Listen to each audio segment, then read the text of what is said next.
Dear friends, crew members of Increment 64 are greeting you today. And good piece of news, after the conclusion of the Intergovernmental Commission that completed its meeting several hours ago, the crew members have been approved for the flight after their training, and they can start their final pre-launch training phase at Baikonur. Dear colleagues, Russia today is greeting you from Moscow. It is an unusual conference, unusual format due to the prevention of the COVID-19 virus. I am here alone, and you're more fortunate, and we're glad to see you. We're glad to know that you are sitting in your masks and practicing preventative measures. We have a lot of questions. I'm going to read them to you if you don't mind. And I wanted to point out that the launch of the transportation crewed vehicle Soyuz MS-17 from Baikonur is scheduled for October 14th at 8 hours 44 minutes Moscow time. And just in case, I'll tell you the local time. It's 10 hours, 44 minutes local time. So we're looking forward to talking to you because there's not that much time left. Irina, please proceed. Could you please introduce the crew prime and backup? Roman, thank you very much. Of course, to be talking to each other, we need to introduce the crew members. Prime crew, Sergei Ryzhikov, commander of the Soyuz vehicle, commander of Increment 64 of the ISS Roscosmos, Russia. Sergei Kud-Sverchkov, flight engineer of the Soyuz vehicle and flight engineer of ISS Increment 64. Caitlin Rubins, flight engineer 2 of the transportation vehicle MS-17 and flight engineer of Increment 64, NASA astronaut, United States. Backup crew members Oleg Novitsky, commander of the Soyuz vehicle ISS flight engineer Roscosmos, Russia. Pyotr Dubrov, flight engineer of the Soyuz vehicle and the ISS crew, Russia. And Mark van der Heij, flight engineer 2, flight engineer of the Soyuz vehicle and the ISS crew. Colleagues, please proceed with your first question. That's great. Of course, as is the tradition, our first question such conference is the question from the Roscosmos television student. Of course, it's addressed to the commander of the prime crew, Sergei Ryzhikov. 2 questions of the following nature. Sergei Nikolaevich, you have experience of the first flight, and your flight engineer, Sergei Kud-Sverchkov, is a newbie. He's new to space. What are your relationships as a commander and your colleague in the crew? Sergei is a very knowledgeable engineer, very good specialist, and an excellent friend. So overall, he is very easygoing. There are no complications of either personal or professional relations. Quite the opposite. I am very appreciative of his motivated, highly motivated, and productive training. So newbies, old experienced people, none are like that. We have one common crew working toward common goal. Thank you very much. We will talk to the other Sergei as well. The second question for you from the Roscosmos studio. You're launching in October. Again, this time it's a great holiday. It's Protection of the Blessed Virgin holiday by the Russian Orthodox Church. Do you think it's a good omen? I am an earthly sinner. I would not dare discuss such lofty subjects.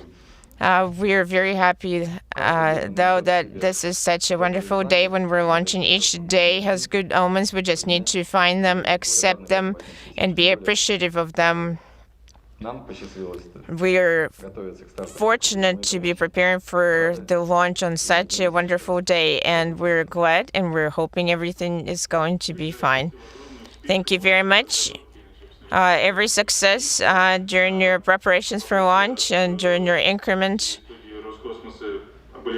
I have asked the questions from Roscosmos studio, so back to you, GCTC. Thank you very much. We're going to read the questions from the NASA TV studio, questions in English. Your arrival on the ISS, the four full-time astronauts will join you for a seven-person crew on the station.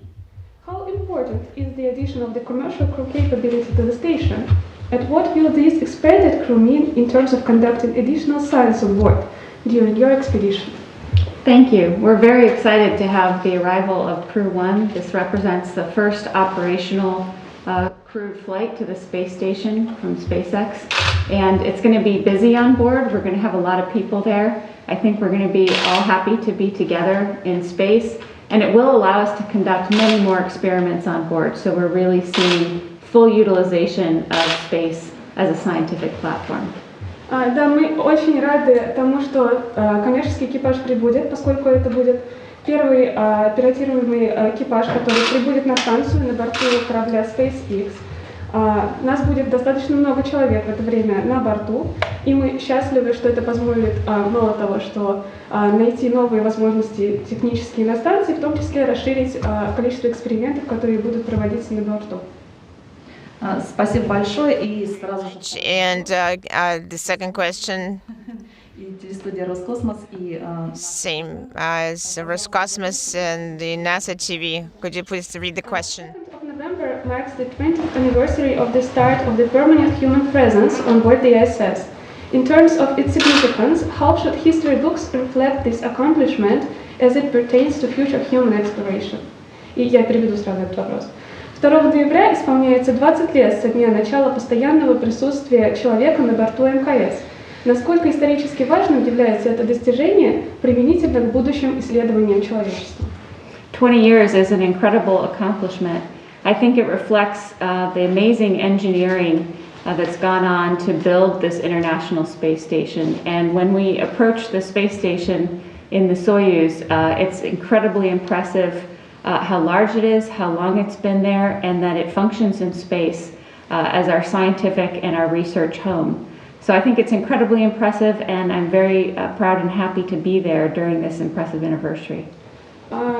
Да, я считаю, что это потрясающее достижение человечества, 20 лет постоянного присутствия на станции, невероятные технические возможности были задействованы для постройки МКС, и я, когда приближаюсь к станции на Союзе, каждый раз поражаюсь, насколько станция большая, насколько она долго летает в космосе, и как сильно человечество продвинулось в научных и других исследованиях. Я очень горда. спасибо большое, Кэтлин. Thank you very much, Caitlin. We're going to hand over the mic to the Moscow television studio. Your question, with your permission, a question to Sergey Kud-Sverchkov from Tatiana Kuzmina. Sergey, what age did you start training for your space flights? And she's also asking to share your experience and your feelings when you were selected for the increment. I was 26 years old when I was selected as part of the Cosmic Corps. It's been 10 years since I was selected and then assigned to an increment. I found out about my assignment in August of last year. They told me, I cannot say that it was unexpected, totally unexpected, because we're looking forward to being assigned to a crew. I was very happy, but I was quite clear on understanding that there is an enormous amount of work to be completed prior to actually flying with all the goals that are set for us. Sergey, congratulations on your anniversary as part of the Cosmic Corps. Irina, back to you. We're continuing to ask questions to Sergei Kud-Sverchkov. A question from Naryanmar, an 8-year-old. Our city, Sergei Vladimirovich traveled to our city to the drawing competition. Sergei Vladimirovich and ourselves drew space, so now I have the drawing at home. It's framed and it's on the wall. I'm going to follow your flight very closely. A question: can Sergei see our town from space and take a photograph? And could you show through the stars to the Arctic? To the Arctic from the cosmonaut Corps. I am very glad to hear this question from Anton. I remember my trip to Naryanmar. It's great to know that you have a dream, that you're thinking about space. And unfortunately, Naryanmar is a bit too far from the trajectory of the International Space Station flight. So I do not expect to be able to see it from the ISS windows, but I am always with you in my thoughts, and I remember you. I remember meeting you, and of course, after my space flight, I am hoping to see you again. We're very glad to know that the readers who follow our website can hear this question live, particularly 8-year-old kids. I think it's a great motivation for them. Roman, your turn to ask questions. It is really nice to know that today an 8-year-old is not attending school classes but is watching the live broadcast. Thank you. Also, greetings to Anton from our Roscosmos, from our Russia Today studio. A question to Sergei Ryzhikov is from Pavel. What is the duration of your increment in days, and how many EVAs are you planning to do? From the question from Pavel Anatolovich. Thank you for your question. For our plan, it's going to be a 177-day-long mission. I'm going to return, unless things change, on April 9th next year. There are 2 EVAs planned for our increment. One is a maintenance EVA to maintain scientific experiments and preparing a new airlock for future EVAs, and the second EVA is targeting the preparation of the long-awaited multi-purpose laboratory module. Another question that feeds right into this one. So during your increment, they're planning to launch the science module. What tasks is the crew tasked with preparing during before the launch and during the docking? Nauka module is planned for docking to the nadir port of the transfer compartment of the SM after the docking compartment is undocked from the docking port. I'm sorry for repeating the docking so many times. So we're going to prepare to undock on the DC-1, both performing work inside the station during the EVA. Overall, that's all. Thank you very much. I hope we have satisfied the interest of the reader. There's such interesting and very serious questions. I think it's coming from space aficionados. So question about science research. Could you tell us some more details, maybe about the most interesting ones that you really want to perform? So that question is addressed to each and every crew member. Our increment has 56 experiments, science research in its plan. Some of them are going to run in automatic mode. 51 experiments are going to be involving cosmonaut participation. Some of those are new experiments. Some of those we will pick up from the previous crew, including during their previous flight. Our previous flights, we're looking forward to that work. We're not scientists. per se. We are doing what we were trained to do.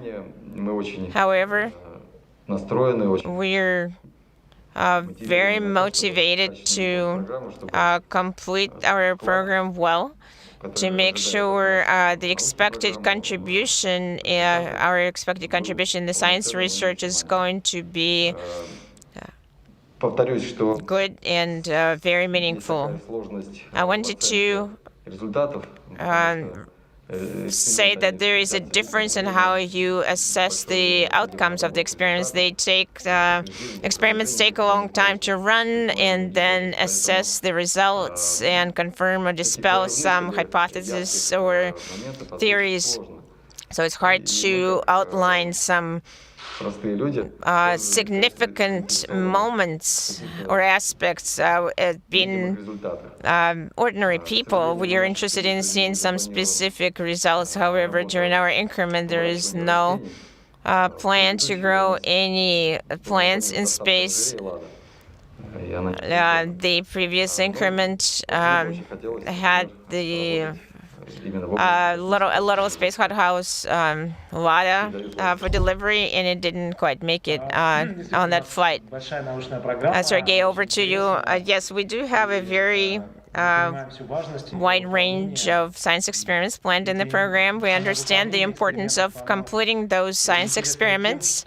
It is very interesting in the sense that an attempt to run the experiment involves unique equipment, and everything needs to be done exactly so, and it motivates us to train well to perform those experiments.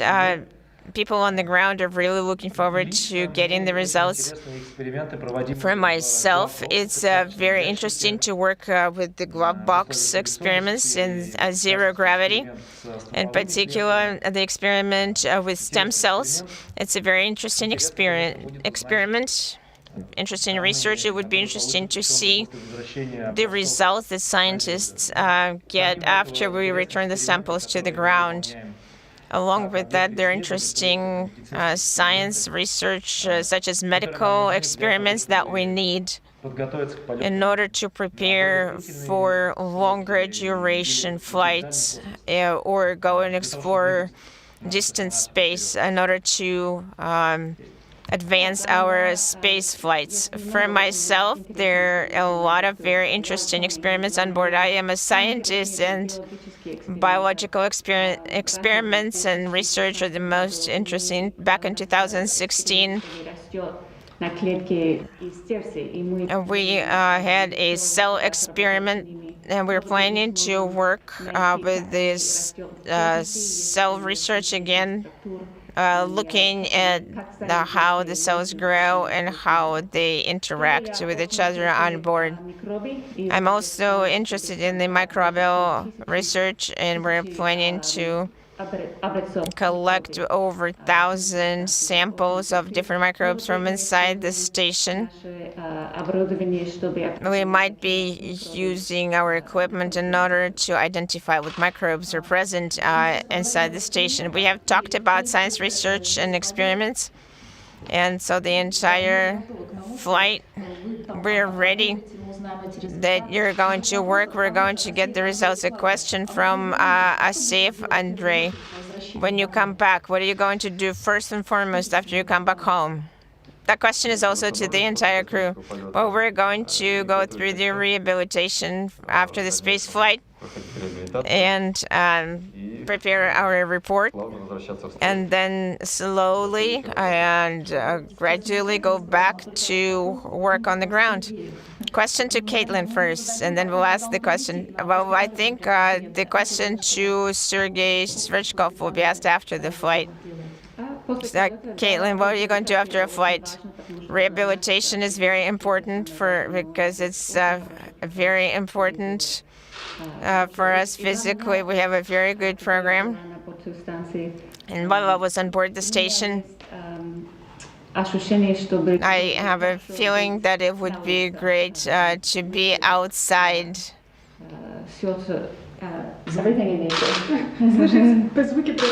To hear the sounds of nature. Мы поговорили про научный эксперимент. So we talked about the science research. Back over to the television studio.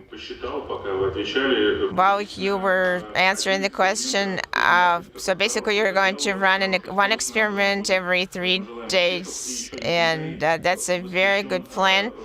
I wanted to say that I am in awe of Caitlin's Russian language. Very nice to hear it. Question from the Moscow studio. Прошу прощения, если неправильно ударяю фамилию Комухов. Alexander Komachov. I apologize if I didn't put emphasis on your last name correctly. A question to Sergei Kud-Sverchkov. What would the cosmonauts do if there is no calm at the ground and the comm has failed and you cannot restore it? Maybe Alexander watched too many movies. Alexander, thank you for your question. Fortunately, engineers who designed the space station, they thought about everything, well, practically about everything, and the space equipment is designed with multiple levels of redundancy in case of phenomenal situations.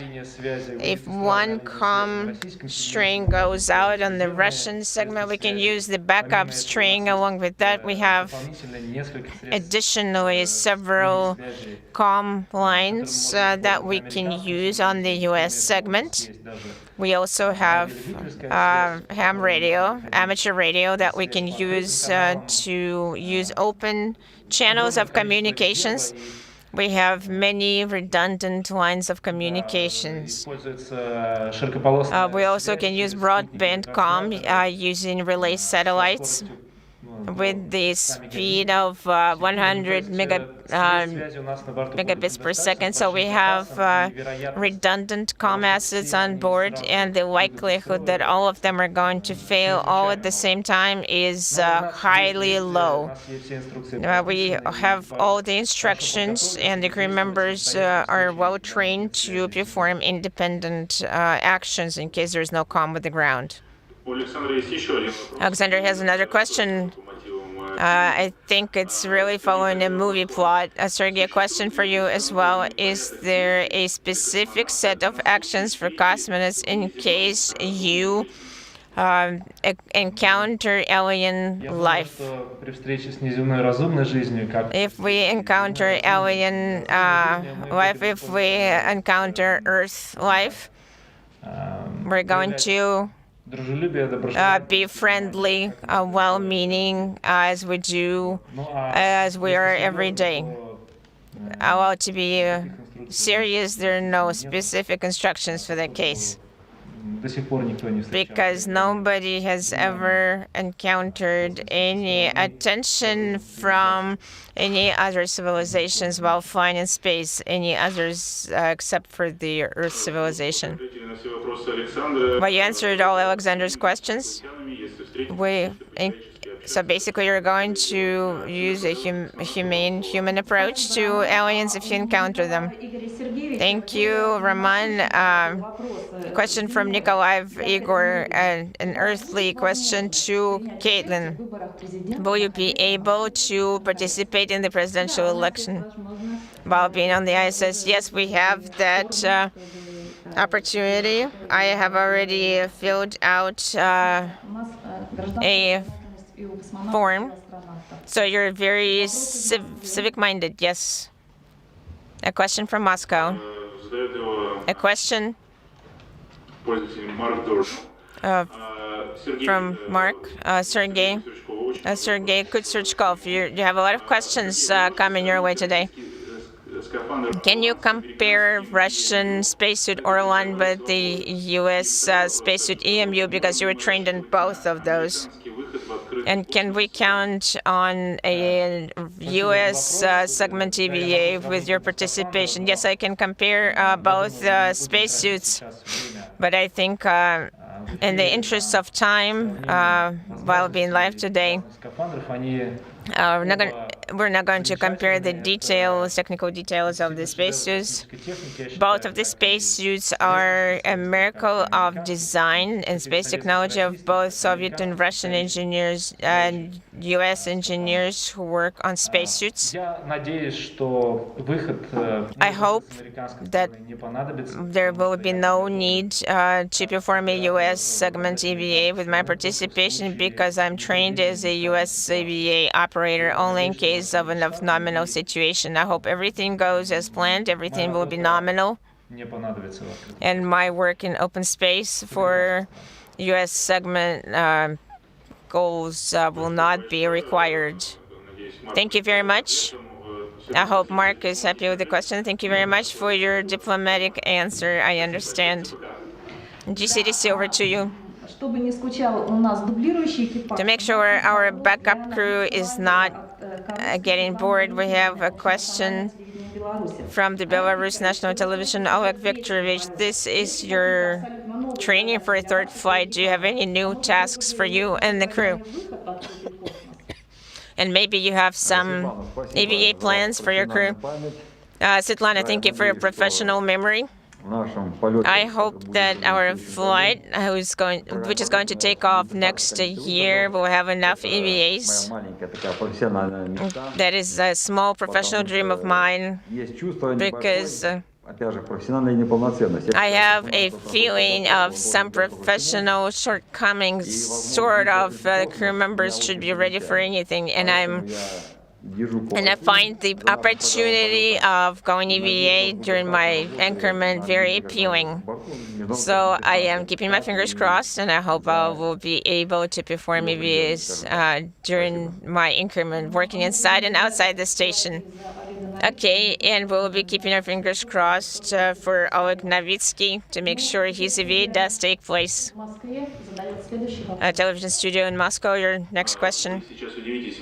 You might be surprised. The question is to all crew members, and surprisingly, not just for Sergei Kud-Sverchkov. Evgeny is asking this question. Which pet, I guess an earthly pet, would you be happy to see? And where can a human walk their dog in space? Well, these questions are very unusual today. Imagination is very, I should say your audience has very vivid imagination. Maybe Caitlin would be a better person to answer this question. She likes pets and yes, I have 2 dogs and their names are Belka and Strelka.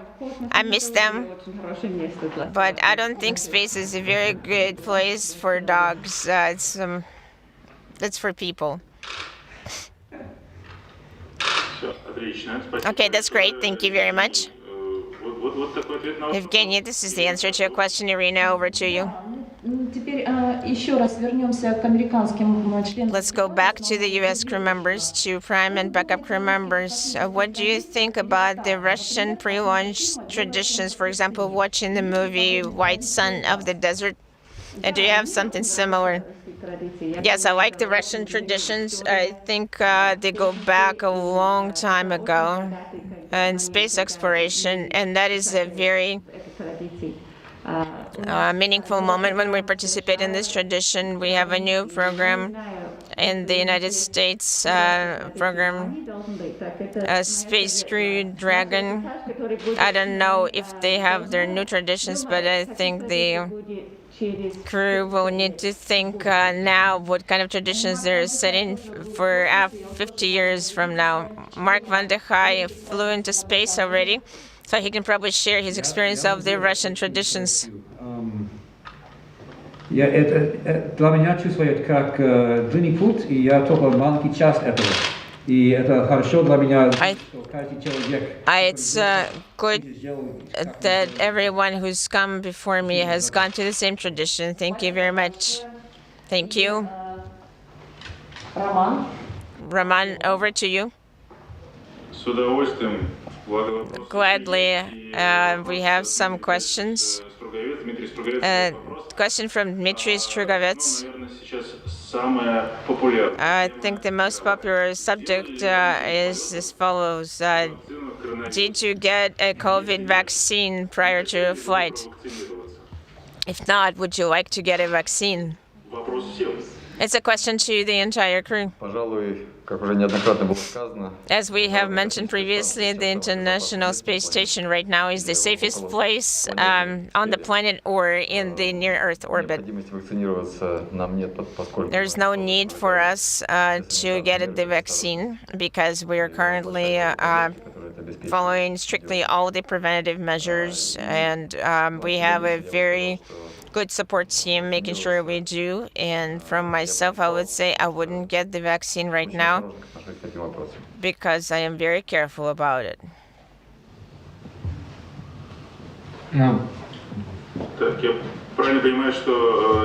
Sergei Nikolaevich, do you mean to say you answered on behalf of the entire crew and you follow the same approach? Okay, I think we can settle that subject.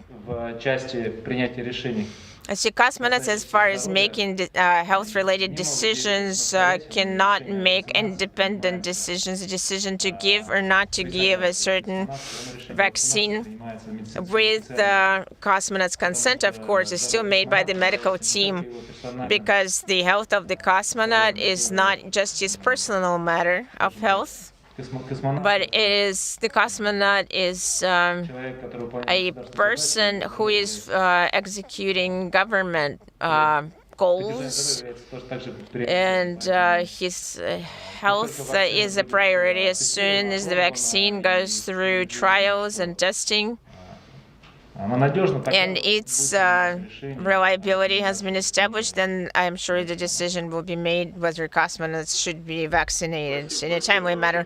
Thank you very much for your answer. We're wishing everyone health.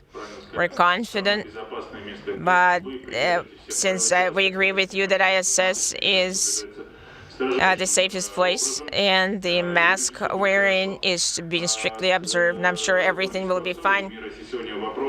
Olga Sverchkov has a question to Sergei Nikolaevich. Why during an EVA, for the first time, the crew members will be going out of the Poisk module for the first time? That is a very good question. Very timely. The matter is on the Russian segment. There are two modules which are designed to be used as an airlock. The docking compartment has served its purpose and it's been used for almost 20 years. It's time to change it out. We're saying that soon we're expecting Nauka module, science module to arrive. We're planning to undock the docking compartment from the ISS. And there is one module that needs to be tested prior to all future operations in open space. So prior to undocking DC, the docking compartment, the EVA will be performed from MRM-2 module to make sure it's fit for all the subsequent operations and purposes. Sergei Nikolaevich, also from Mr. Skvortsov, a question. The backup crew for the ISS flight, why is there a reserve, not just a backup flight? This question is more to the previous ones. They have to deal with the virus. The decision was made at the end of the spring, early summer. The question is probably more to the management, because they were making this decision to make sure they have a backup for the crewed space flights, to make sure they're safe from any virus infections. Fortunately, the prime and the backup crew members arrived at this junction in their full composition and with all their participants present. So I hope that's how you will proceed. Irina, over to you. Social network questions. Today, crew members mentioned that the questions are very interesting today, and I wanted to remind you that we were getting the questions together along with the news stations. Simeonov Igor Nikolaevich. Do crew members have their social network accounts, and are they going to release any information, publish their posts during their space flight? That question for all the crew members. Then we can go in order. Старой информации я этими современными средствами не пользуюсь. I do not use those modern social networks on the ground. Только для себя, в первую очередь, для программы. And I'm not planning to use them in space because I think every day is very precious, not just for our program, but for our government. So I'm not setting a goal of publishing anything, but since that is also part of the psychological support, we're all different people. I know that Sergey, as time permits, is going to do that kind of work, so I'm going to let Sergey speak for himself. Да, у меня есть аккаунты в соцсетях и I have social network accounts. поддержки официального аккаунта Роскосмоса. And with the support of the official Roscosmos account, I am going to release publications from the ISS. There will be photographs, of course, Мини-рассказы о работе. Я очень надеюсь, some small в первую очередь stories from our work, but the priority, of course, is completing the program goals. And social networks is an additional и поэтому task, so to speak. I will try, whenever possible, радовать to пользователей provide соцсетей и interesting посвящать их information to social network users and share with them what we're doing at the time, о том, какие эксперименты мы проводим, to tell which experiments we perform, what is new on board of the ISS, что происходит вообще what is going on overall, в космонавтике. То есть каким-то what is new overall in space exploration, to share with the readers, слухов, недостоверных to avoid any rumors, any incorrect information. I think we're going to be pursuing more of an educational goal. У нас есть NASA астронавт в Facebook и Instagram. We have Facebook, NASA astronaut, На время я смогу. and if I have time available, I can Тоже я планирую download some photographs and some когда у нас comments, and also planning to do a television experiment. Я думаю, будет интереснее для детей, чтобы видеть. I think it would be interesting for the kids to see how actual scientists run experiments in space. I think it would be interesting for the kids. Thank you very much. I would like to wish our social network users can subscribe to the accounts. A question from Ilana Korotkova to Caitlin Rubens. How is this lady planning to take care of her wonderful hair in orbit? Isn't it easier to get a haircut? Why nobody's asking about guys shaving? I think it's a more interesting question. Это все. That's all. Просто будем ухаживать. Okay, I'm just going to take care. No, you're not gonna cut their hair. No. И студия в Москве. And the question, Roman, over to you in Moscow. So everybody who's watching this press conference, we recommend you sign up for social networks, for Roscosmos and NASA and Sergey Kud-Sverchkov. Maybe he can do a TikTok a release of an interesting dance in space.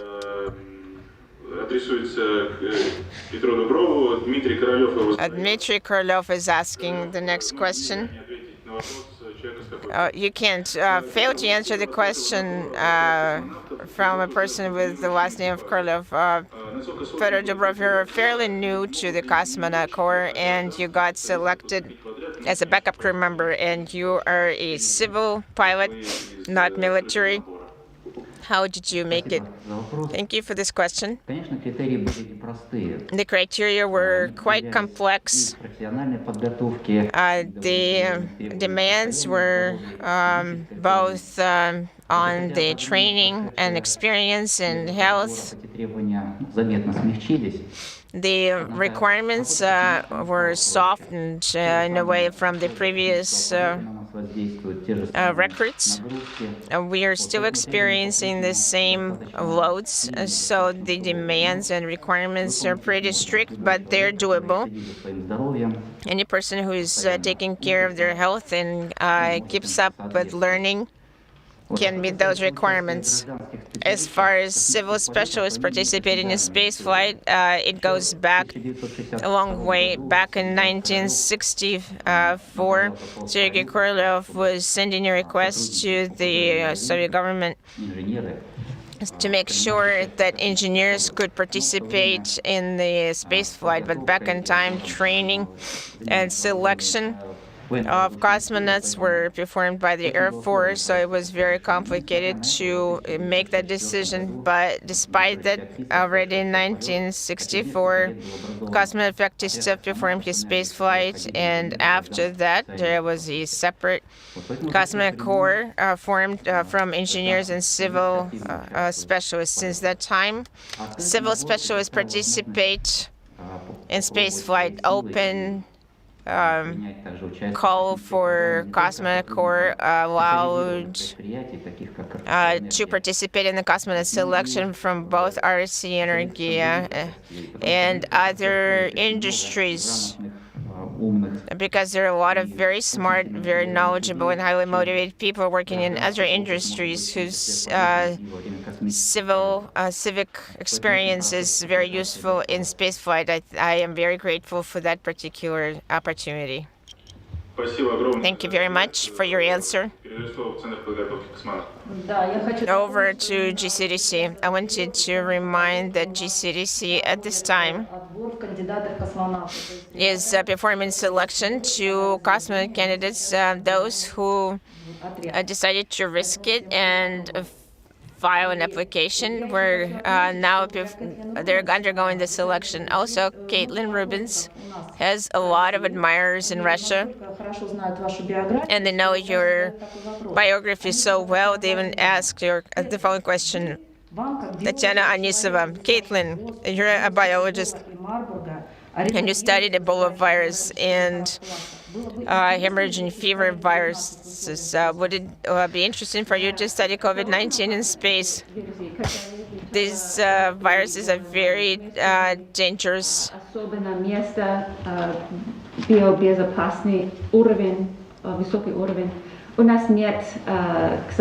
Unfortunately, we do not have such a safe lab in space, and this virus is very dangerous. Only on Earth, there are a lot of labs who are studying this virus, and I think we'll improve the situation on Earth with this COVID pretty soon. Hopefully, when you come back to the ground, you'll have an effort to study the virus as well. Roman, over to you. Thank you very much, and thank you for the information that you're still working on selecting cosmonaut candidates on GCTC website. There should be some detailed information. I can probably try as well. A question to Sergei Nikolaevich from Anisova Tatiana Vladimirovna from Summit Lower Wings Young Aviator Club. What can you recommend the kids who are dreaming of space? Yes, being part of the Young Aviator Club confirmed my choice of future profession to become a pilot. It gave me the skills and the knowledge and certain advantages when I was applying to the military flight school, and the enormous work that was done in the Soviet Union in attracting the young people to military sports clubs did bring its results, and we're still using those experienced people, and I think that is a good approach that can be applied in the modern day. There is no doubt it is useful. советы мечтающим о космосе? What would be your advice to those kids who are dreaming of space? Keep up with your childhood dream. Do not give up on your dream. Because it's one thing you set your goals, you set your tasks, and work on achieving them. It's a different thing being a child your entire life. And implementing those dreams as children would, it's the most joyful experience. Thank you very much. Anton Saraborov from Naryan-Mar, 8-year-old who wants to be a cosmonaut in the future. Erin, over to you. One of the main rules, both in space and down on Earth in GCTC, it's following the timeline, and unfortunately our press conference is coming to an end. There is a final question from social network user Tatiana Lavrentieva.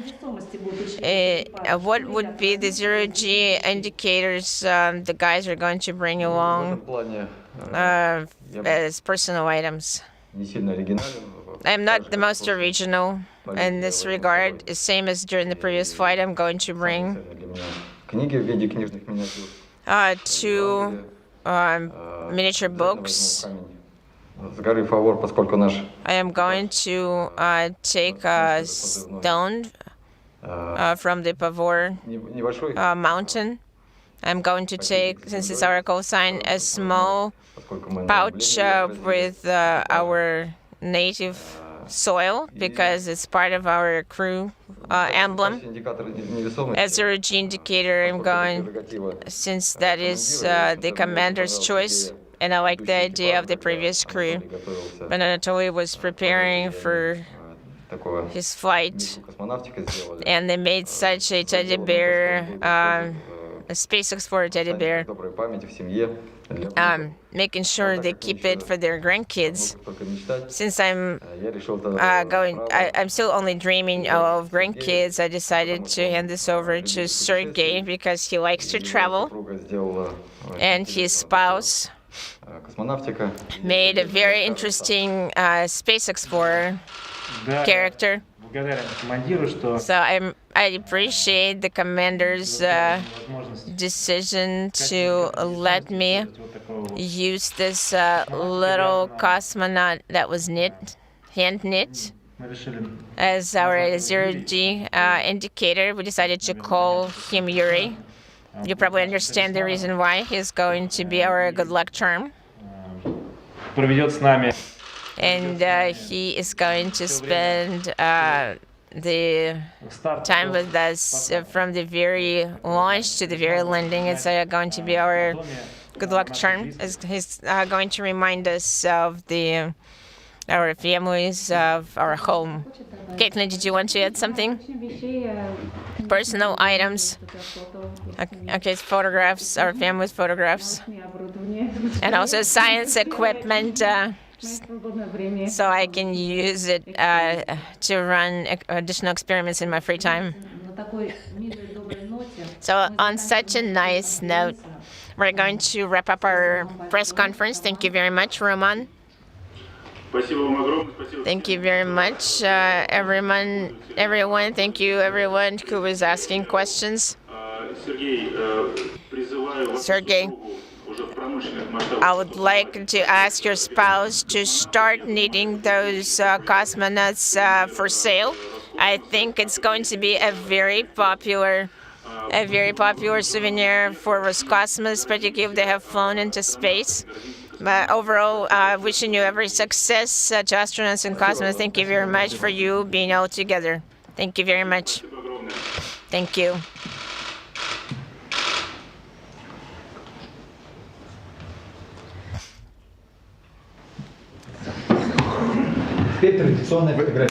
And now traditional photographs. Could you please move the chairs?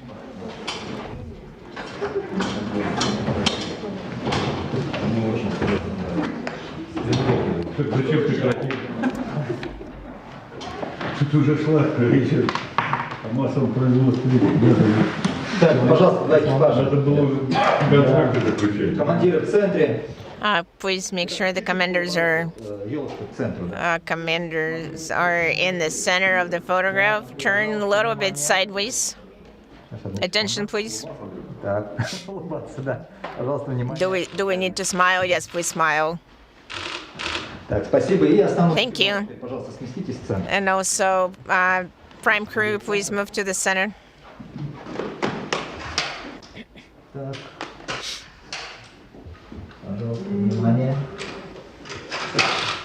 Еще раз. Ну и что-нибудь сжать руки, отказывайтесь, что-нибудь. You're not going. Well, if you're not going to shake hands, or maybe you can show your hands all together. Maybe not six. Maybe not 6 hands all together. Maybe 3 hands. Thank you. В духе времени.